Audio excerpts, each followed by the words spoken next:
workshop for our final plenary session.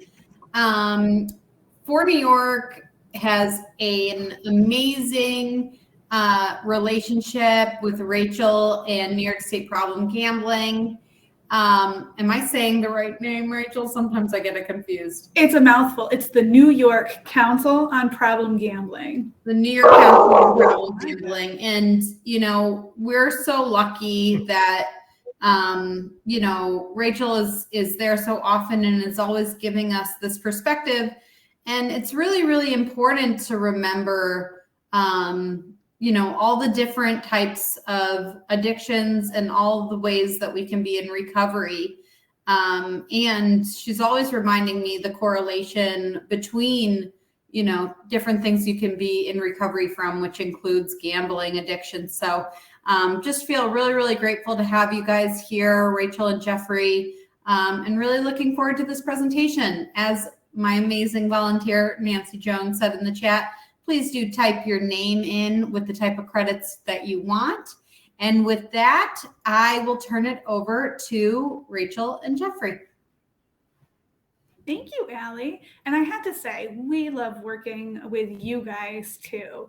And as a side note, people often get our name a little bit mixed up, but that's okay because you called me Rachel. And some people call me Laura because they see my last name and that's what they read. So that's okay. I think the important part is that, you know, like we're here to share information about problem gambling and how it can be impacting people's recovery.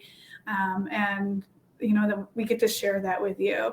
And Albert, I see you name dropping over there. I'm glad that you get to work with Venus, who works out of our New York City Problem Gambling Resource Center. That's cool. So I am Rachel Loria. Obviously, I work with the New York Council on Problem Gambling, and I have here with me my coworker, Jeffrey. And Jeffrey does have his video off. He's going to be sharing his screen, so it's like drawing on internet quite a bit.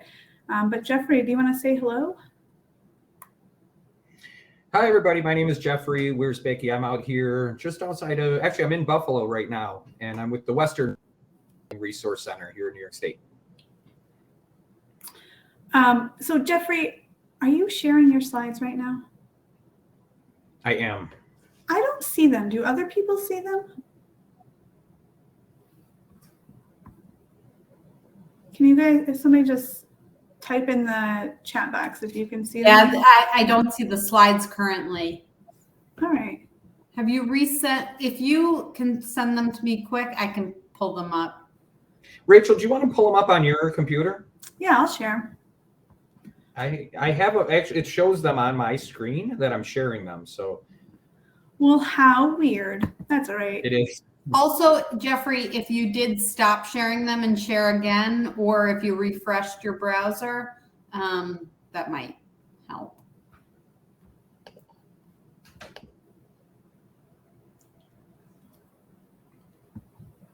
And we just had it up. We have, this happens a lot, so no worries.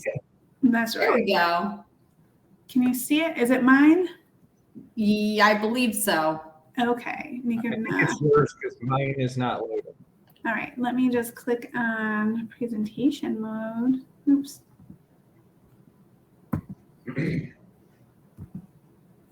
There we go. How's that? We got there. Okay. Perfect. So here we are, Rachel and Jeffrey. We're going to be talking about gambling and the changing landscape that's happening right now and how it can impact recovery. And we want to make sure that we can help people sustain their recovery. So just a brief bit about the New York Council on Problem Gambling. We are a non-for-profit independent corporation. And really we have two goals: to increase public awareness about problem gambling and advocating for support services and treatment for people who are adversely impacted. And that does include family members as well.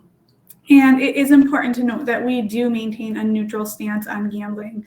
We do not go either way when people are, you know, there's new gambling coming on board, or we're not promoting it. We're not saying that it's negative. We are just here to increase awareness about problem gambling and to advocate for support and treatment for people who need it. So that's what we do in a nutshell. So these are the different topics that we're going to talk about today, is the changing landscape and why that might be concerning for some people in recovery and why it's important for people to know about it. And then also we're going to be talking about some resources and some skills that you might need. And you guys will hopefully be able to participate in the chat box with us as well. And as you guys know, the theme of this year's recovery conference is owning our recovery, which I love, by the way. Recovery is such an individual part of your life that everybody gets to own their own. Nobody else gets to say what your recovery looks like. And we're going to be talking about it through understanding trends and trends around gambling. So hold on one second. I can't see notes while I'm on presenter mode. In fact, I'm just talking to PowerPoint right now, so bear with me. But I think it's important to keep in mind that for service providers, families, individuals, and communities, they need to have knowledge about the trends and risks, not only for people in recovery from gambling, but also people in recovery from substance use disorders, because everybody is at risk of developing a gambling disorder if they're partaking in any type of gambling. So, is gambling a harmless activity? Well, gambling is actually an addiction, and in recent years it's been, I won't get technical on you, but it has been listed in the DSM as an addiction.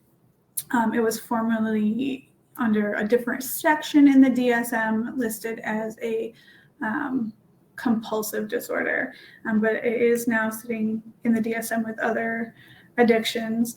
But it's important to know that, well, gambling addiction, gambling disorder, as it's truly named, is an addiction, and it is similar to substance use disorders. There are a couple of key differences to consider. So I'm just going to talk about those right now, so that you guys can have a better understanding of like the full scope of gambling disorder.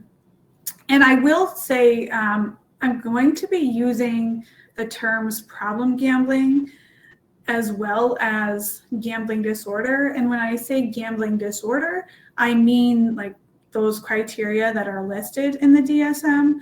And when I say problem gambling, that's going to be more of an umbrella term talking about problematic gambling that might not be necessarily a full-blown gambling disorder, but where gambling activities are causing problems in people's lives. It's important for you guys to know that that's why we are named the New York Council on Problem Gambling, because we aim to work with folks, hopefully to prevent any gambling disorders at all, but in reality to work with people before their problems really are expanded to a full-blown gambling disorder. So some of the key differences is that think about when somebody is going to be engaging in using alcohol recreationally. Just about everybody knows that there are risks associated with it, and that for some people it can lead to addiction. Even if they don't really think that it can happen to them, we know better than that. It can happen to anybody. And when people engage in gambling recreationally, people are not usually aware that there is any risk involved and that it can lead to addiction. So gambling is known as the hidden addiction, which is why I chose to have this little guy on the screen here. Another important distinguishment is that there is not a test of any sort, no, blood test, urine screen to detect if somebody has bet recently. There's also no saturation point, at which with alcohol, somebody might black out or pass out. But with gambling, there is no point of saturation. People just keep going and going sometimes, and they're unable to stop. But I will say that, and this is one of the reasons why it's so important to be talking about problem gambling and gambling disorder, is that it can be deadly. Problem gambling disorder has the highest rate of suicidality among all the addictions. So it's super important to be talking about gambling disorder because it can help save lives. So there are harms to families and communities, with gambling problems and gambling disorder that will be a workshop for another time. We're going to be specifically talking about some trends that are happening now. So, but if you want to learn more about that, we do have other trainings going on all the time. So we're going to ask you to utilize the Q&A option up in the chat box. It's up on the top, like on the right-hand side. And we're going to use that for a couple of times. We're going to ask for a little bit of participation and just to get some opinions. We'd love it if you participated and kind of added your thoughts. If you have any questions along the way as well, feel free to put them in there. We're going to monitor that as we go. So gaming and gambling, excuse me, where does gaming end and where does gambling begin? And that's what we're going to talk about today with the trends and the differences in gaming and gambling. Next slide, Rachel. So we've mentioned the term gambling many times now. So one of the important things we should do is probably gambling is and what gaming is. Gambling is risking something of value on a game of chance for a desired reward. And gaming is simply playing a game for entertainment. Similarities. When we're talking about gambling, risk by definition just conveys a sense of uncertainty, and there's a potential for danger. There's no guarantees when it comes to gambling. We always associate money with gambling, but people can gamble with anything really of value, and that could be money, property, businesses. People have gone to the extremes of betting their physical selves or even other people. So gambling isn't a sure thing, and yeah, there's a chance for that reward, but there's a much greater chance that you're going to lose. And you actually have a better chance of bursting into flames in your pajamas tonight than you do of winning a jackpot in the lottery.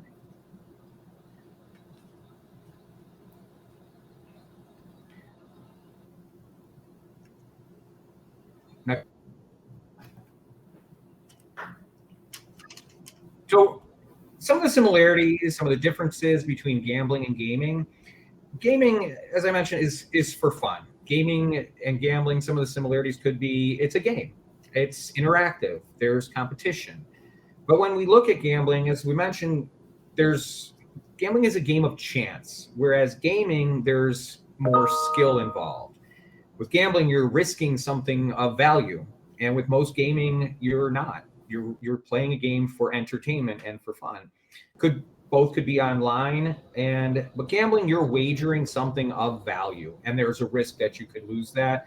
Most important thing to remember, though, is with gaming, it is for fun. One of the problems with gaming and gambling having some similarities is the lines are being blurred. Gaming is starting to offer opportunities for wagering. There's loot boxes within games, and we'll talk a little bit about what these loot boxes are if you're not familiar. There's actually an in-game casino in a video game. Grand Theft Auto 5 has a casino that you can go into and kids are experiencing these things at such a young age, and there's these opportunities to be exposed to gambling activities. They're really, these loot boxes and in-game opportunities are really mimicking that risk, chance, reward that was once only common to gambling. A good example is a game called Danger Arena. It's a skill-based video game, but it's actually a gambling video game. It's a first-person shooter, and people have a false sense of being good at these games because they play them at home, they play them online. To a casino and you see something familiar like that, you're more apt to take a risk to spend money. But regardless of your skill level in games such as those, the house always has the best odds. So it's not the game that is the gambling, it's the act of gambling. Gaming is for fun, and gambling is simply for gain. The purpose of gambling is to win and to gain more value. So it's the risk, value for chance for that reward, and it takes the fun out of it.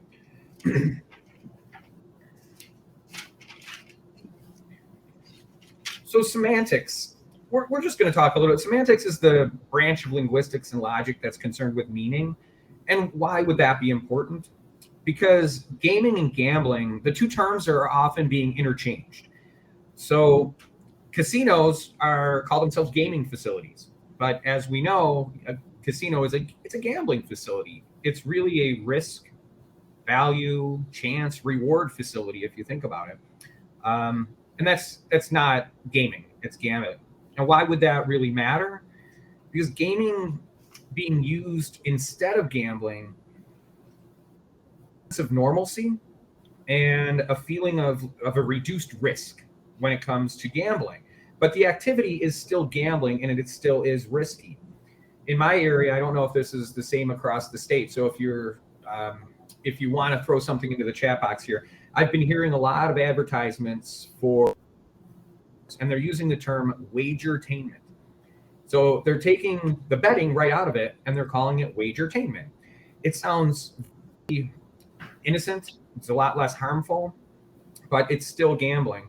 And that's why we mentioned we are not the New York Council on Problem Gaming or Problem Wagertainment. We're the New York Council on Problem Gambling.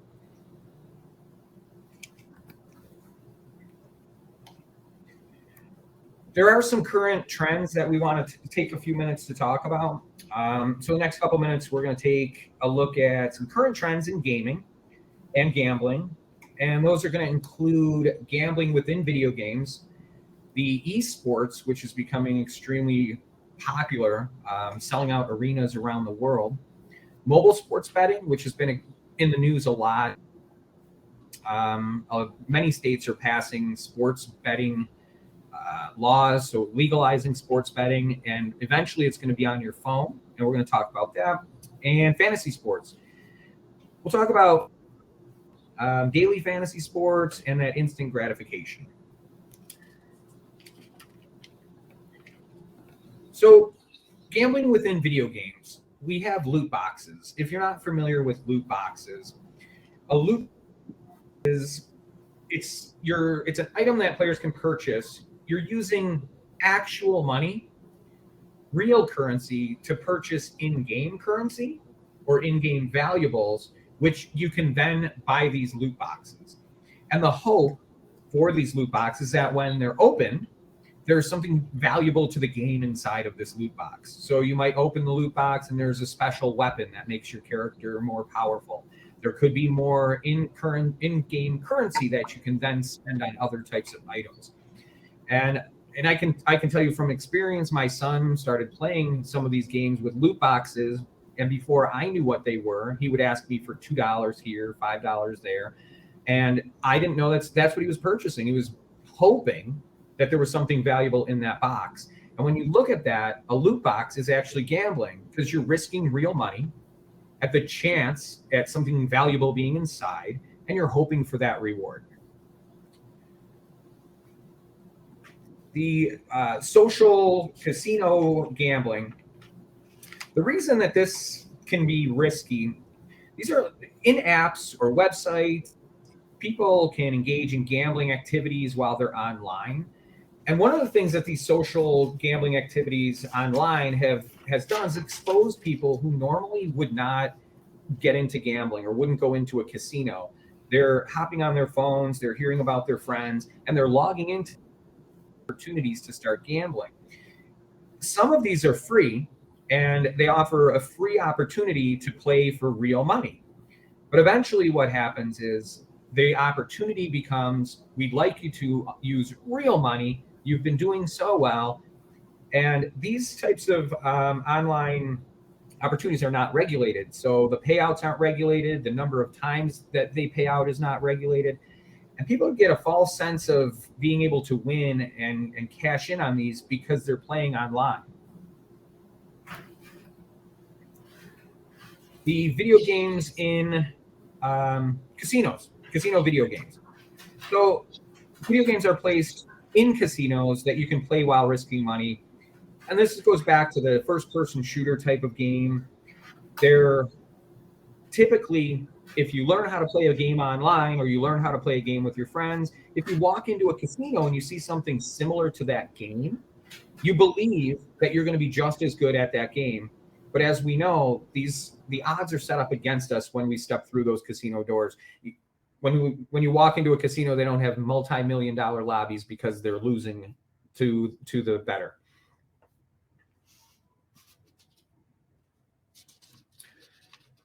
Esports, so competition, esports, the excuse me, competitive video game tournaments. What's happening with esports? There's actually colleges now have esports teams. They're called esports athletes, and these competitive video game tournaments are all over the country. $1-million jackpots, young people entering these competitions, and people are betting on these esports events while people play video games. So you go to this tournament and you place bets and you're betting on other people while they're playing these video games in these large tournaments. The fantasy sports world has really changed a lot. Fantasy sports used to be season long, free with your friends on Yahoo, and you would pick a sports team of professional athletes, and you would compete against other teams along the way throughout the season, and whoever won at the end of the season was the winner. What's happened with fantasy sports is it's turned into a billion-dollar industry. There are now fantasy teams and fantasy leagues where there's a lot of money involved, and you pay to enter these tournaments. Daily fantasy sports, which offers that instant gratification. So people can play a daily fantasy sport. If there's a baseball games or basketball games on this evening, you can play every single day. And these fantasy sports have become really accessible because you can do this on your phone or on your computer. The mobile sports betting world is changing, as we touched on a little bit. It's wagering on sports using a mobile device. And the risks for this, it's just increasing that accessibility and that availability to people who normally would not have called up their local bookie or gone into a casino sports lounge to make a bet. But if you can do it on your phone, and as Rachel mentioned with the hidden addiction, nobody knows what you're doing on your phone. Nobody knows what you're doing on your computer, and it's very easy to place those bets. The daily fantasy sports are available on your mobile devices. And pretty soon as New York State passes all of the laws to legalize sports betting, in New York State, you'll be able to bet on sporting events from your phone, from your laptop, live while the games are going on. And you'll be able to bet on what's going to happen next or what type of play is going to be called. And this is just, it's the increase in the number of opportunities people have to keep betting. And if they're betting along the way, it's more time and more money. And as we know, the more time, the more money that is spent on an activity that could be addictive, the greater the chance is that it becomes an addiction. And that's what we're facing now. So just where does gaming end? Where is gaming end? If you want to throw anything into the second, where does gaming end and where does gambling begin? If you think of all the different activities we just talked about, some of the accessibility, any ideas? Are we in it? I can't see the chat, Rachel, so if you could.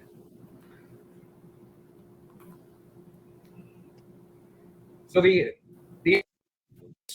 doesn't end and gambling begin. The lines are blurred.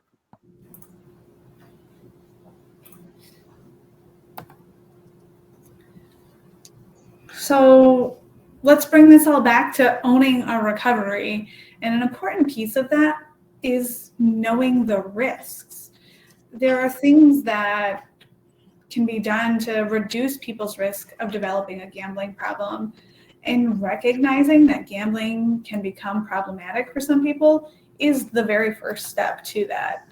And we know, I mean, I think you guys have heard a little bit about it, even just as you learned what are the different types of gaming and gambling that are happening now, that they can be risky for the recovery field.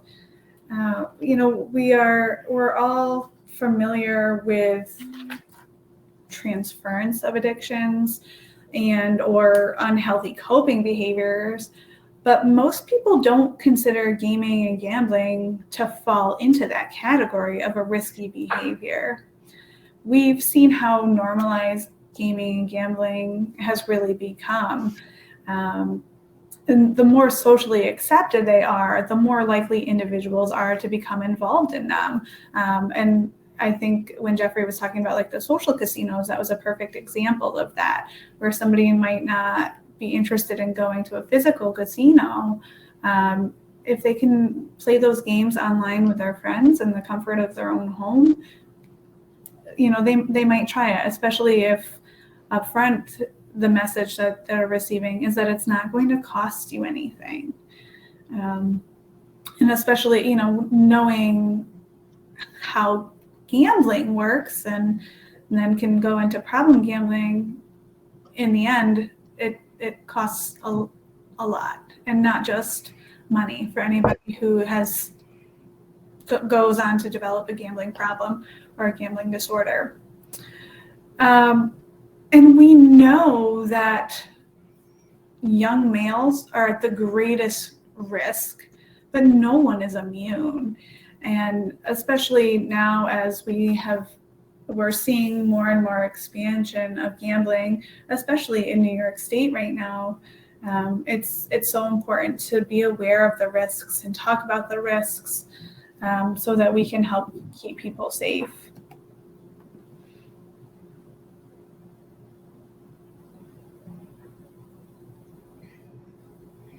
So why are all these trends risky? And why are these new opportunities risky when it comes to recovery and addiction? So we're going to talk a little bit more closely about that and why and how each of the trends that we've talked about is a risk for individuals, and whether they're individuals in recovery, individuals who are currently struggling with addiction, or someone who is not engaging the activities at all.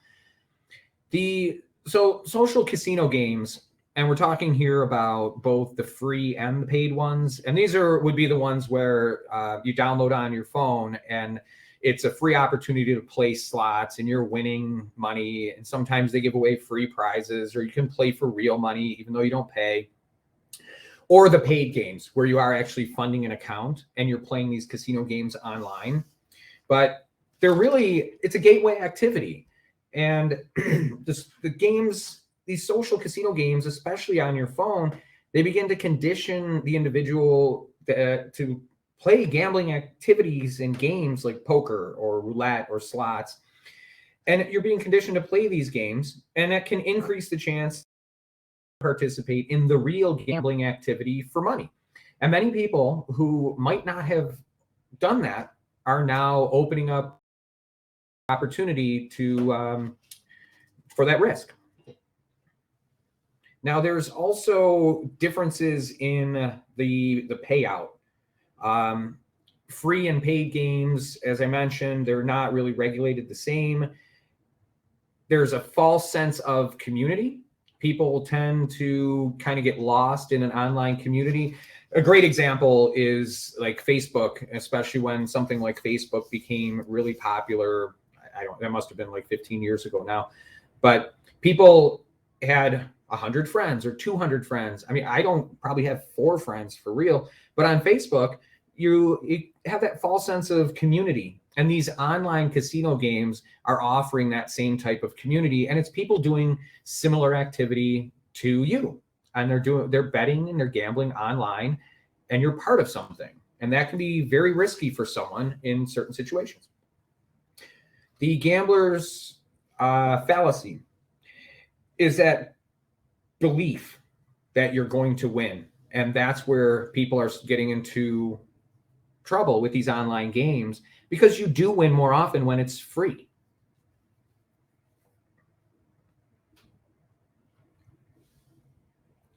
The loot boxes. Thanks, Rachel. So why would these loot boxes in a video game be risky? Why would it cause problems? And actually, in the UK, loot boxes are being classified as gambling, and hopefully we can carry that over into the United States. The United States seems to be a little behind sometimes on those types of things. But loot boxes have what is called a variable rate payout. So what is that? Variable rate payout is simply items in the game that look the same, but they have different payouts. So they look the same, and they might cost the same. And that's that chance that's being taken. So you're spending real money on this loot box, which when they call it a loot box, it could actually be shaped like a box on the screen. And when you make that purchase with real money, you open it up, and what do you get? Sometimes you could get valuable prizes, valuable things in the game, skins, outfits, things like that. And other times you might not get something as valuable. And that's what that variable rate payout is. And again, these are not regulated in any way. They can pay out whatever they want, however they want, and charge what they want for it. As I mentioned, that gambler's fallacy is just a belief that you can use a small set of outcomes and you then can predict the future. But we know, that that's not how the law of averages work. You can't predict an absolute outcome. And the brain is just tricking you into that belief. But what we know is more money, more time equals more losses when it comes to gambling.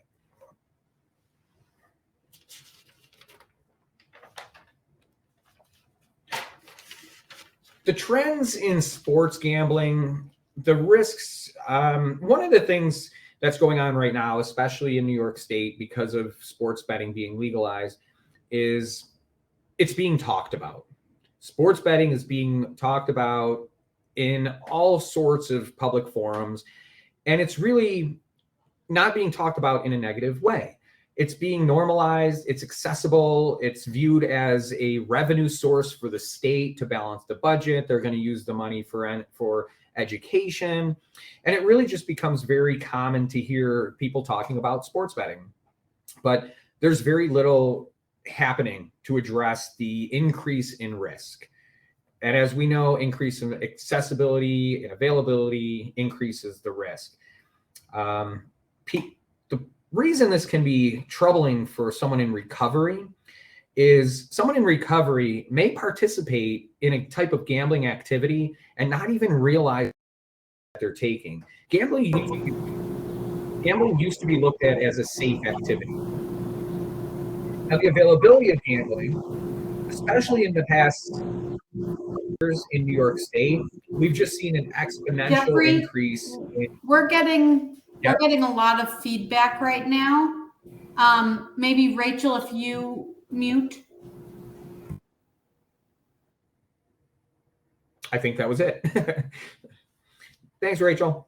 Sorry. So the availability, especially the past 5 years in New York State, we've seen an exponential increase in sports gambling opportunities, daily fantasy sports, as we talked about. There's that instant gratification, the live betting that's going to be happening during events, sports lounges in casinos. I know the casino, no one's lounging in the sports lounge. It's a bunch of tables, chairs, betting slips, and screens where people are staring at sporting events waiting for them to end. But by calling it a sports lounge versus the sports gambling betting area, it makes it a lot less harmful. And all of this increase has just added potential for triggers and those exposure. And I'm looking out my window right now and I see an ad for DraftKings, and that's triggering for people. That can be very harmful for someone that's in recovery, whether it's for a gambling addiction or other. It's exposure. It's constant bombardment. And then, of course, the accessibility. We know that gambling is a hidden addiction. So it's really not hard to hide things on your phone. It's not hard to, as Rachel mentioned, someone might not have outward symptoms. There's no saturation point.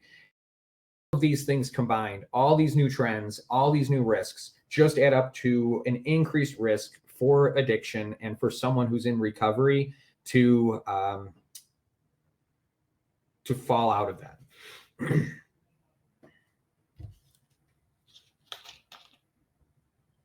All right, I've unmuted and I'm hoping that there's not a lot of background noise or feedback, but stop me if there is. So we're going to take a look at the larger picture and how gaming and gambling can impact recovery. So we know that the risk of developing a gambling problem is higher for people in recovery from substance use disorder. And among the highest is nicotine use. And then secondly is alcohol use disorders. But problem gambling is a risk for everybody, anywhere.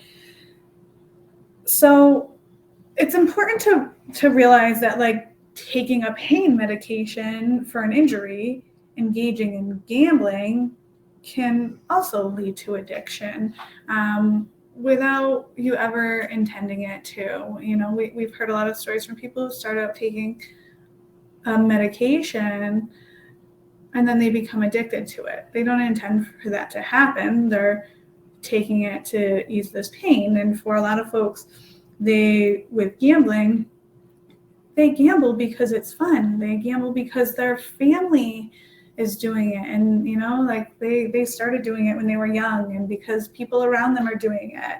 And the social norms make it seem like it's okay. But for some people, that's where their addiction starts. It starts at that little bit of gambling, and it grows.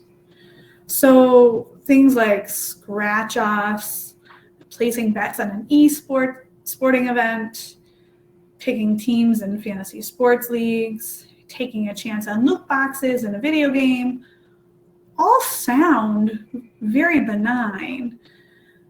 But for some people, that can be the beginning of what leads to a gambling problem. So it's so important that we know that. I'm not telling anybody not to gamble, but I'm telling you to know the risks that are associated with you know, placing that first bet. And so we're going to keep looking at that bigger picture, and keep in mind, gaming and gambling start out as entertainment. They are entertaining. That's that's the purpose of them is to be entertainment. So one of the things that we're doing at the New York Council on Problem Gambling is, like we said in our mission, raising awareness of problem gambling so that people know that gambling and gaming with, you know, in-game gambling can become addictive and it can be risky to recovery maintenance. There are studies that show that over 50% of people with gambling disorder also have an active alcohol addiction or are in recovery from alcohol use disorder. So when we're talking about people who are at risk, the recovery community is unfortunately at a higher risk of developing a gambling problem. And that's why we're here today, so we can talk about it and make people aware and give you some knowledge and skills to help maintain healthy recoveries.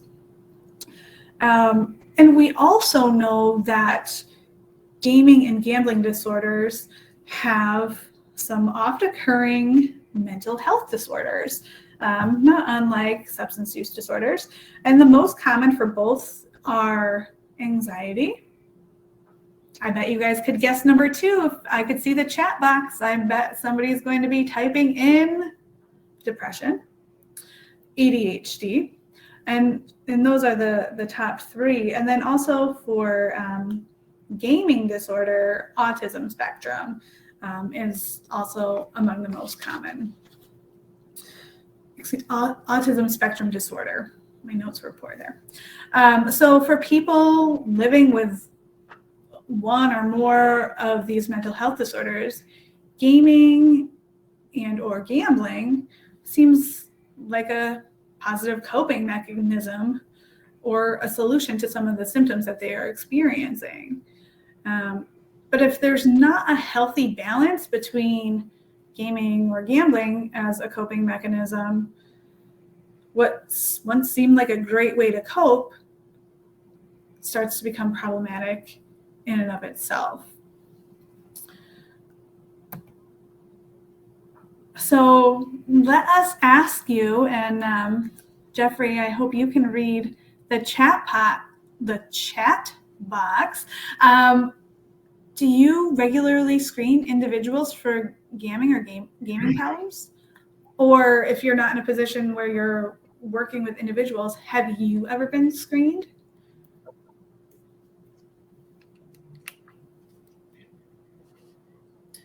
Someone must be typing.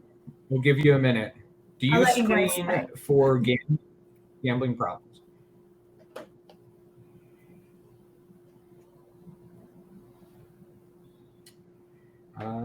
Never been screened. Also have not met anyone who has admitted to having this problem. Okay. That's an interesting comment. Thank you.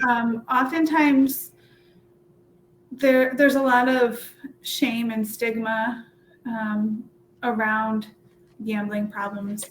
So people often won't just out and out bring it up. If they're asked more directly, people are more likely to talk about it. So I'm glad you said that. We have another one. Jillian, never been screened. I can say I've never been screened as well. The only time I've ever been asked is when I tell someone who I work for. They ask me if I work for this organization because I'm in recovery from gambling. Other than that, I've never been screened either.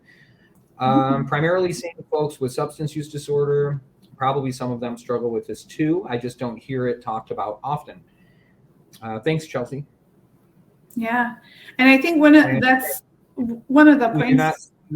However, we plan to include a question about gaming or gambling. Kathleen, thank you. Oh, Kathleen, is that you? We meet tomorrow.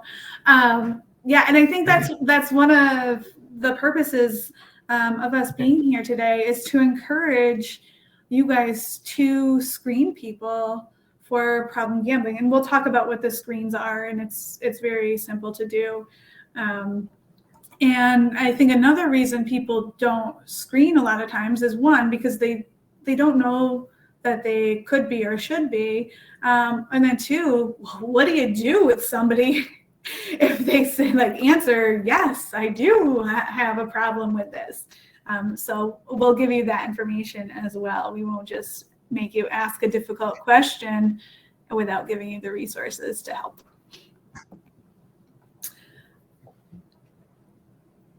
So how do we protect ourselves? And a little bit of prevention. And I love that I see prevention and recovery on this screen together, because I've been able to participate in some wonderful conversations about prevention and recovery, because there's a lot of overlap. So keeping safe and healthy is a big part of what recovery is all about, right? maintaining healthy practices and overall wellness so nothing damages your recovery, participating in wellness activities at RCOCs, being in trigger-free environments, keeping your wellness wheel balanced. And I just happened to pull this example of a wellness wheel. I know for a lot of people, they might draw their wellness wheel differently, but I think the point of the wellness wheel is that there's got to be more than one spoke to it, or you'll never get rolling. We've got to have a lot of good balance in recovery and in overall wellness, which to me that's what recovery is living your best life. And for that, you've got to have a lot of different elements included in it. So for some people, if gaming or gambling is a part of that for them, maybe the social, it's important to keep it balanced. There's a lot of information about setting limits and gambling more responsibly or gaming more responsibly. So those things are important to keep in mind so that you can maintain overall wellness. Rachel? Yes. We did have a question from Jillian. She asked, is gaming disorder a new issue with electronic gaming, or is there a history with cards, board games, role-playing games? And it's a very interesting question. Yeah, so I was actually a couple weeks ago, Jillian, I was just at a training for treating online gaming disorders. And it is becoming more and more of a thing. There are some treatment facilities, residential and outpatient, treating gaming disorder. And I think what the difference is between the past and the things we're seeing now is that, again, like with gambling, there's so much more accessibility for it. There's a lot of normalization around it. Think at the beginning of the pandemic when, if any of you guys have like teenagers or even like older elementary school kids, they couldn't go out and see their friends, but they could talk to them through a game. So, we encourage kids like, yes, go get on, I don't know, my kids play Minecraft, get on Minecraft and like see your friends there. So, we didn't necessarily pay attention to all the risks around it. And gaming is now a way to make friends, build confidence, certainly entertainment. So it's very acceptable and it's engaging too. It's more engaging than the video games of my youth that are very 2D and don't seem to hold attention for nearly as long. So we do see a lot more gaming disorder than we ever have in the past. And Albert just made a comment. He sees participants playing scratch-offs a lot more often, especially now after COVID. And I know in our region in Western New York here, scratch-offs are a very big problem for people. And it makes sense because it's an easy escape for people and they're so accessible. And if you're trapped at home and you have a lot of anxiety or depression and what's going on with COVID, the kids are at home, income, all these different things. Escape is one, thing that tends to lead people in the direction of doing something that could be risky. And scratch-offs are very easy and accessible. They're everywhere. Right. And they do a good job with the marketing of them. They hit everything that anybody likes. I was in the store the other day and I saw a scratch-off that had bacon on it. I don't remember what it was titled, but I remember the bacon because I am one of those, probably like some of you who are like, yeah, bacon. Who doesn't love bacon? So now there's even bacon lotto tickets. I didn't spend the money to see if it was like scratch and sniff at all, but I was a little curious. But a lot of the marketing that comes with any and all of the games, be it lotto tickets or casinos or, you know, sports betting, there's a lot that goes into the marketing for it to make it appealing for people. And I know, you know, thinking of lottery tickets, they are very accessible. And what's their, you know, what was that tagline? $1 and a dream. Yeah. So, you know, if you have that dollar, people believe that they have a chance at winning. When in reality, the odds of being struck by lightning twice are greater than of you winning the lottery jackpot. Yes. But it's marketed to us differently. And it's fun to talk about. And what would you do if you won? So it can really be an escape for people. Rachel, Nancy made a comment about the New York City subway, and I'm jealous because I miss New York. And the interior ads were all about Powerball and etc. on your phone, and you get free money to try it. And that's a very good point. You can buy lottery tickets on your phone. And one thing that's, you know, casinos did this a while back, is it's removing the physical cash. And people, if you have $25 and you're handing it out, well, you notice it going. But if you're simply swiping your card or hitting a button on your phone and it's draining your bank account, you don't always notice that. And these, you know, the marketing for lottery and for these casinos, they've taken away the physical cash part of it. And it just makes it so much easier. And you can't go back. You can't return lottery tickets. You can't return a slot machine pull. So, yeah. I remember, another comment, I remember a casino I went in, they gave free food and it kept her there. So yeah, you have rewards accounts. You know, I know people personally who go to the casinos, they get free rooms and free dinners. And it's because you'll go to the casino and you'll spend money, you'll spend more time there, more money, and it goes right back to more time, more money, more opportunity. But those activities can be addictive. Yeah. Boss used to get vouchers. Basically, a free trip. Chelsea said her boss used to get vouchers mailed to him with free rooms. Absolutely. Yeah. Well, and actually, that's one of the next things that I was going to talk about is there are generally, you know, we can classify gambling in a lot of different ways, but right now we're going to classify different types of gambling or reasons that people gamble. And we're just going to classify them in two ways. We're going to classify escape gambling. And I think even just some of the things that commenters and Jeffrey just mentioned about like going to a casino and that's a place to escape to. Escape gambling often looks like slot machines, you know, using the hope of winning as a chance to get out of your own head and your own worries and all the problems that you're encountering. You can escape for a minute or for hours or for a day. And then also there is the converse to that, the action gambling that people engage in. So a lot of people they like the rush.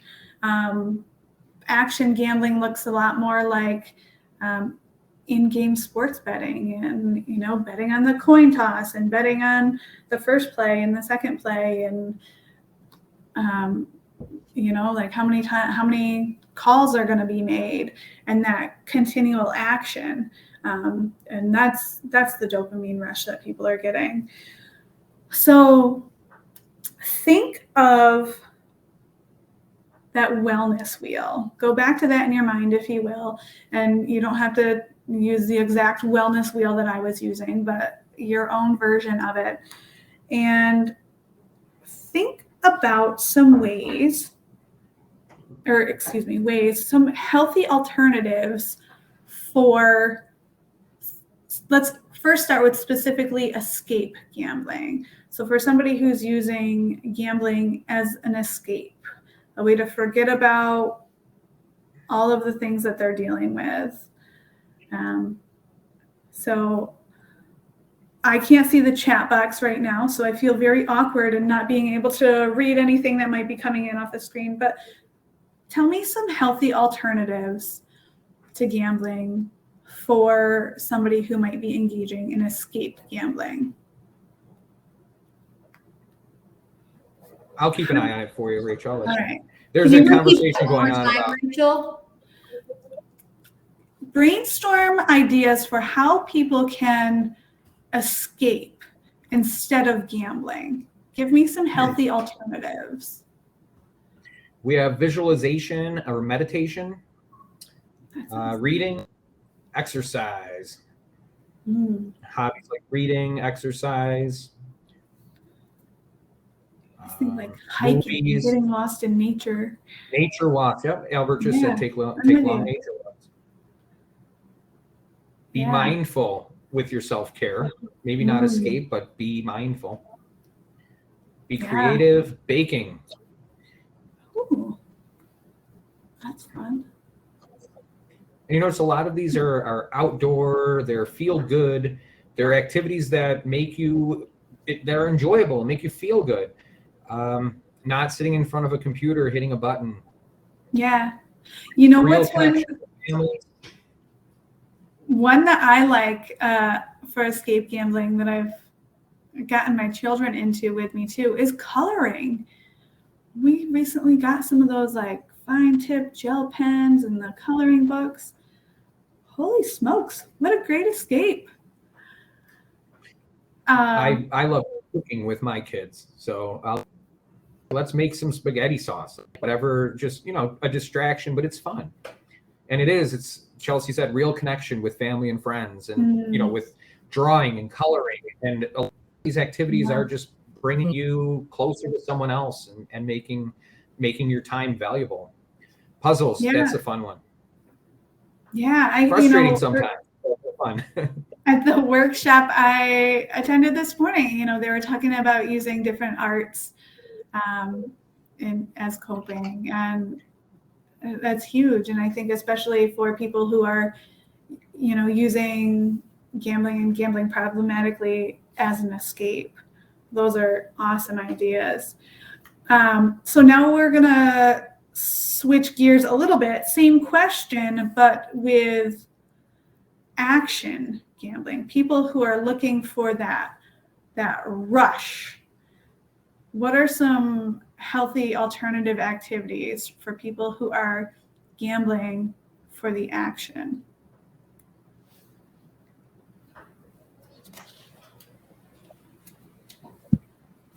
I think like water. Rachel, there's a very good comment in the chat box. I'm just going to read for everybody. It says, I'm a recovering person with a gambling disorder. And when they announced that an attendee will win a trip, was disturbed. I thought, what if I won? What would I do? It would definitely trigger me and excite me about the win. I'd probably donate it to someone, but I would still have to talk it out with a peer or a counselor. Thank you for sharing that. Thank you. Yeah. And I think sometimes, like for me, actually, I wouldn't think of that as gambling in the technical sense because you're not risking, but I had actually wondered, would that be triggering? And I really appreciate that you feel comfortable enough to share that, yeah, it is triggering. And we know that like what's triggering for one person may not be for another, but I think it's important to make that consideration, especially around. And having a peer or. Go ahead, Jeffrey. I'm sorry, I was just going to say, and having a peer available or your counselor, that's why this like ours is so important, to be able to just connect people like that. Yeah. And I think too, a lot of times there are some activities that seem so benign, but we never know who they are triggering. I think oftentimes there's in my town, the ambulance, it's a volunteer ambulance corps, and they do raffles all the time. So they have this rather obnoxious, I think, light up sign. And one of the things that flashes through there every time you drive by, and it's right in the center of town, and really it's a small town, there's like one road in, one road out, so everybody sees it, and it tells you like who are the raffle winners. And I think that is triggering, or it could be triggering for somebody, especially somebody who's trying to live a life of recovery and avoid triggers or handle triggers well.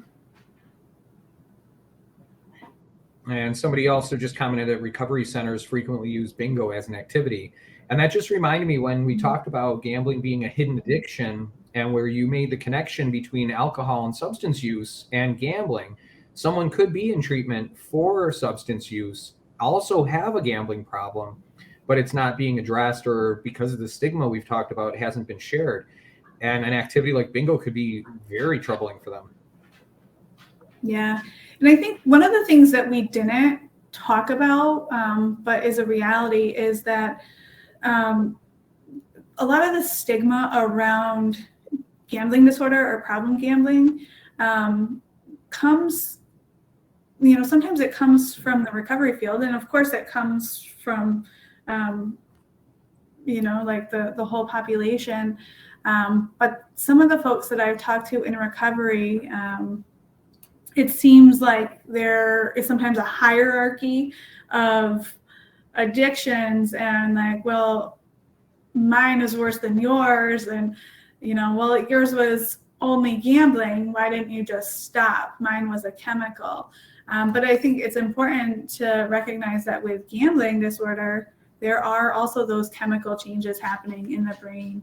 The brain scans show that in the brain, gambling looks an awful lot like cocaine use. And it doesn't just look like the brain's being lit up like cocaine use when there is a win. It also happens during a loss too. So no matter if you win or lose, you're still getting that dopamine rush in your brain when you're gambling, which is, one of the tenets of it being an addiction. Great comments, you guys. Thank you. I wish that I could see you. I'm imagining that these little faces on the screen are you people in the audience. So I appreciate that we're all brainstorming here. Look at our wheels are spinning. I'm just checking how we are on time. I think we're not gonna go back to Rachel. I don't know if you saw this question in the Q&A, but a great question. What are some examples of what harm reduction could look like for someone with a gambling addiction? That's a great question.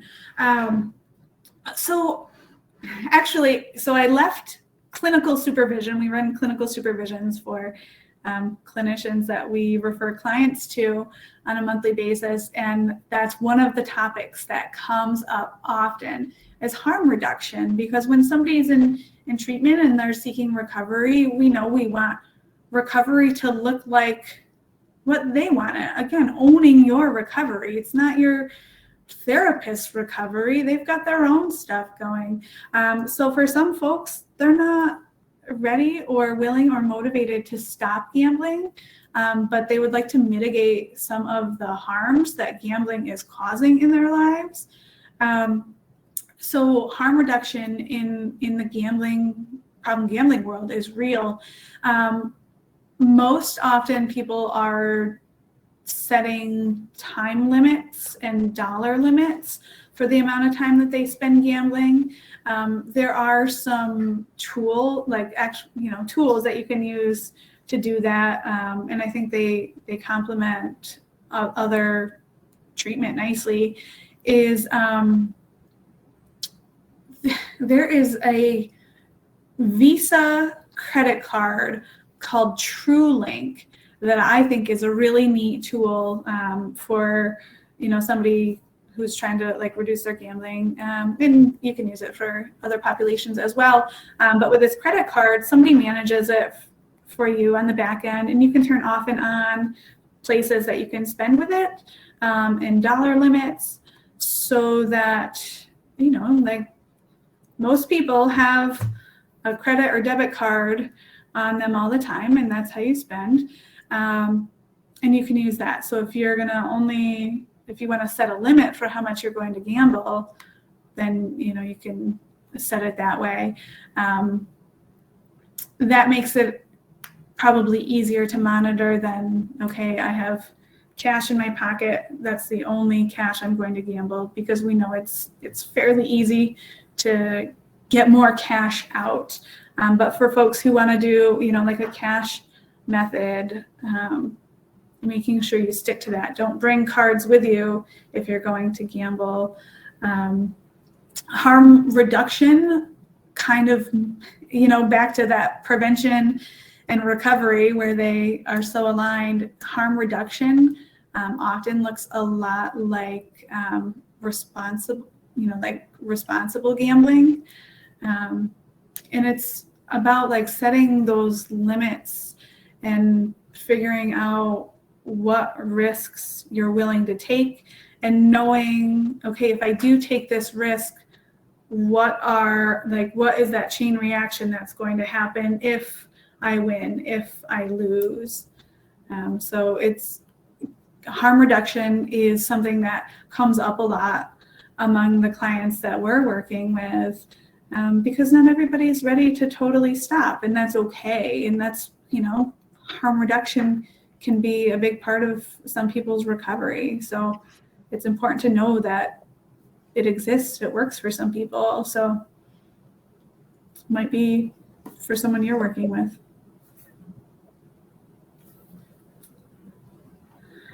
All right, I'm looking at the time. I know we only have a few minutes left, but I want you guys to think about your environment and what are some of the triggers in your environments. And actually, you know, we had that nice discussion about giveaways or raffles being triggers. So think about what triggers are in your environment. And if you guys would think of a way to mitigate that risk, type that into the chat box. How can you reduce risk for the triggers that are your environment? That either getting rid of the trigger or just reducing the risk that might go along with it. On a lighter note, someone said the computer that they're on all day, the reduced risk, never work again.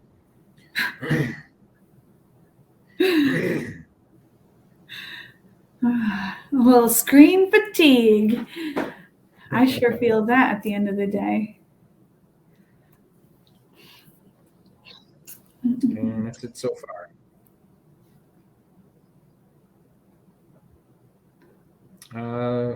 So many triggers. It seems like every other commercial is FanDuel or some other gambling site. That is really tough if you are watching sporting events, especially. It really does feel like every other ad on TV is for gambling. Yeah. So what could we do with that? If that's a trigger for somebody, or might be a trigger for somebody who's with you watching the games, what's something you could do when those commercials come on to reduce the risk?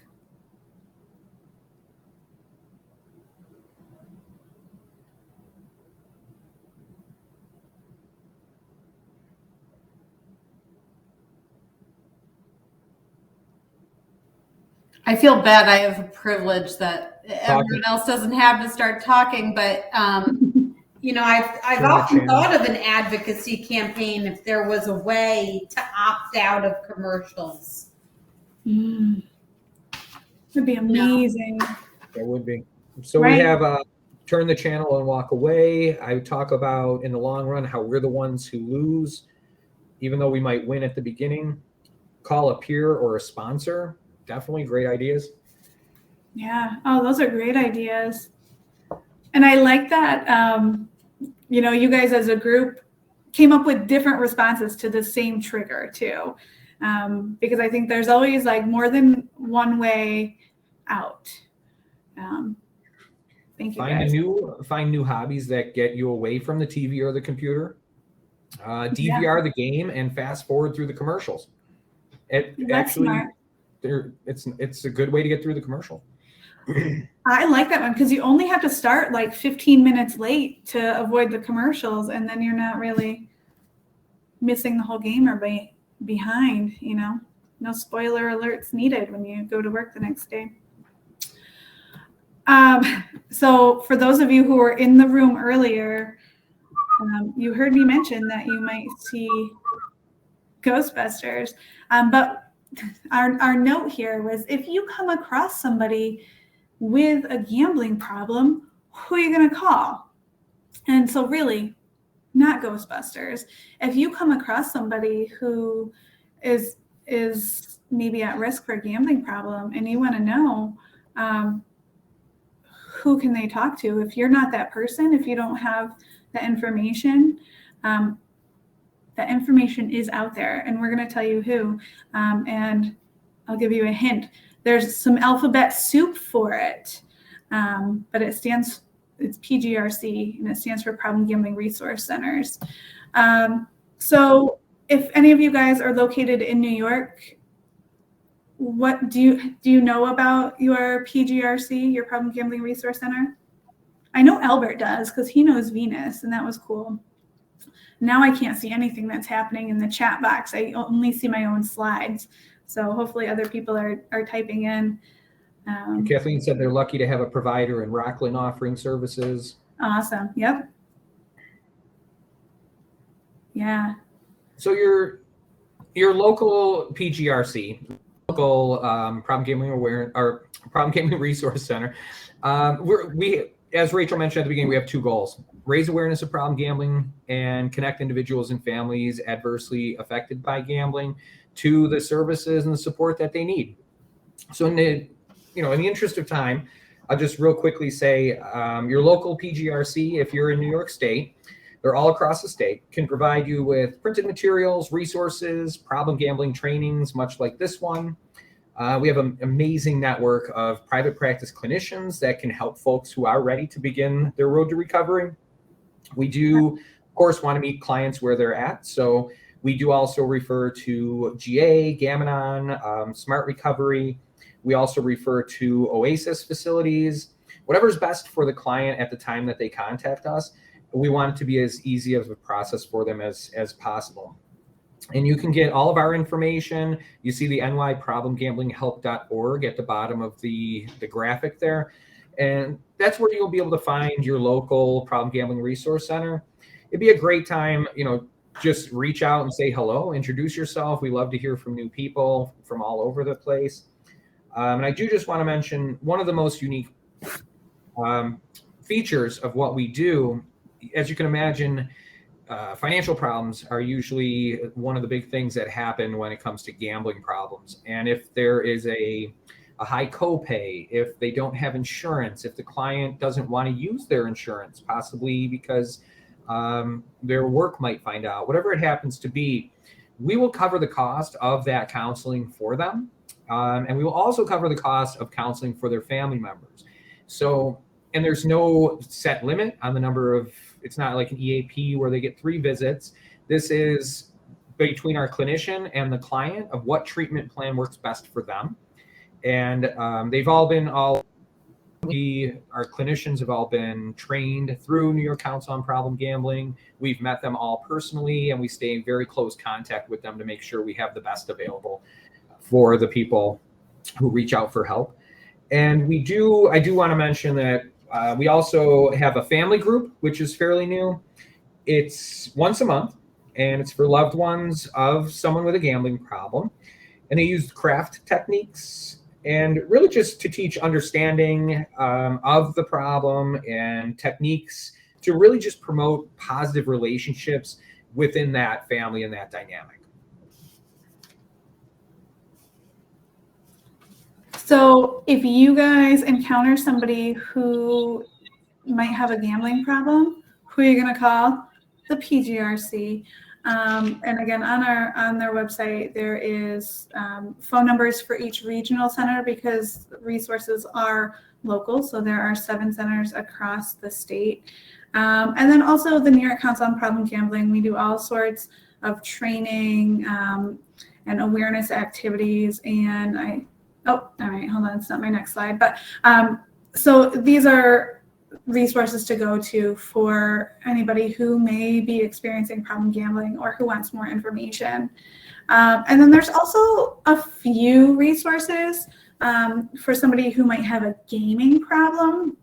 But I will say, if you or someone you know and care about is having a gaming problem, but you're not sure if it's in-game gambling or if it's straight up like video gaming, our providers are able to do an assessment, and if it is gambling, then we'll continue to provide the care for you.